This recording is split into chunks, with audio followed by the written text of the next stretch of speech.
What's happening, folks? I'm back with another reaction. I'm back with some more Adam and the Ants. Once again, taken from the Antics in the Forbidden Zone compilation. Thank you again to Mr. Solo. And we're up to the next tune from the compilation taken from the Kings of the Wild Frontier album, and that is Dog Eat Dog, a phrase often used to refer to a situation or an environment in which cannibalism is common, usually not literally, more idiomatically or figuratively, in the sense that there are no holds barred, there's nothing which is considered too far, taboo, or extreme, where the most extreme and brutal actions are often rewarded because it is only those who are willing to engage in such carnage and brutality who will triumph or who will survive in such a dangerous and ruthless situation. So yeah, it sounds like a very intense environment to enter thematically, and thus I wonder whether we're talking about something in which, again, there's a bit of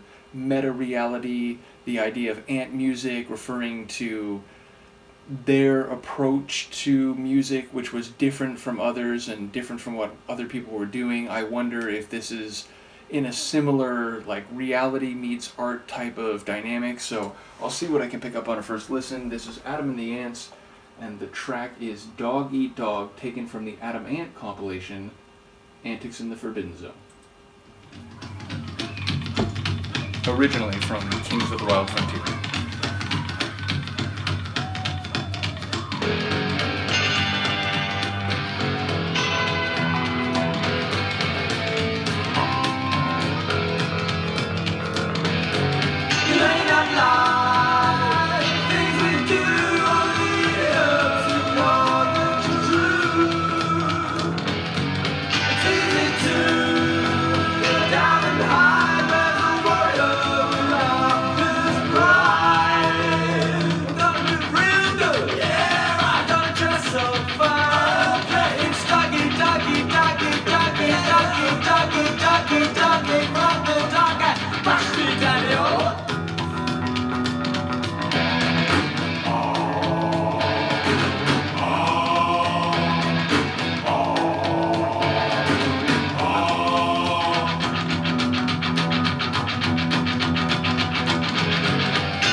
All the whooping in the background.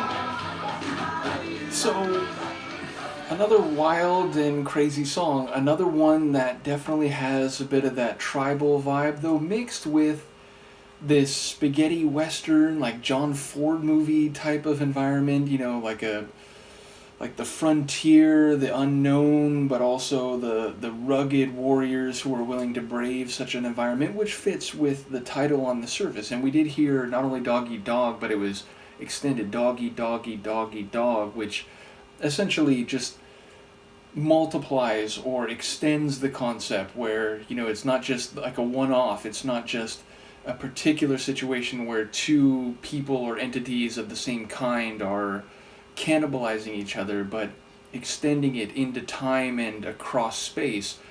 But I do wonder, some of the lines I caught, like a warrior without his pride, and then there was a line like, what does it matter what we say, like anyway, seemingly an indication of futility, or somehow that the same outcomes will come no matter what processes are involved or what particular events or incidents lead up to the outcome. There's no changing your fate, there's no altering the outcome.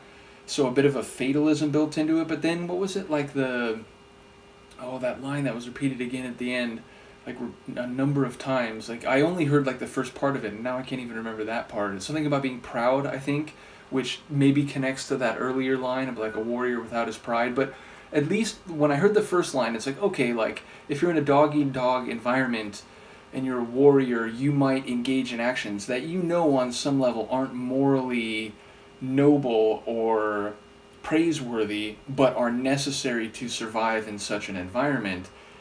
And I feel like maybe that fits in again with the title, but then it felt like maybe at the end there was a redemption, or there was a turnaround of that concept. So I'm not quite sure what's happening lyrically.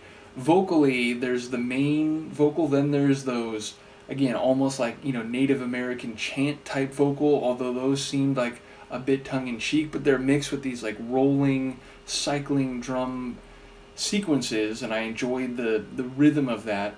And then at the end, it was like it all kind of, you know, was being let loose, and people were whooping and shouting and, you know, giving war cries, if you will, in the background. But it was all sort of scattershot. It was kind of all over the place. So another entirely unique tune.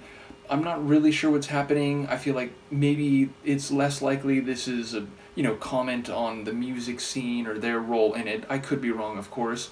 But that seemed a little more obvious in Ant music, even if I didn't understand all the contours of that until people commented. But yeah, either way, I enjoyed the like Old West type of environment meets a bit of that tribal drum, tribal vocals, and all of it having this, you know, off the beaten path, very bizarre / unique type of environment. So yeah, enjoying it. Once again, shout out to Solo for sharing the Ant stuff. And again, I think Izzy shared a track pretty early on. But yeah, just a unique artist, clearly. And that, again, sort of matches with the general reputational sense I had going into this, meaning it was always a name I had heard, and I had heard it was kind of weird music and whatever. So to now actually get to experience that and get a sense for what that actually means in this context is enjoyable. So looking forward to the next one. Let me know what you think of this, and I will see you next time.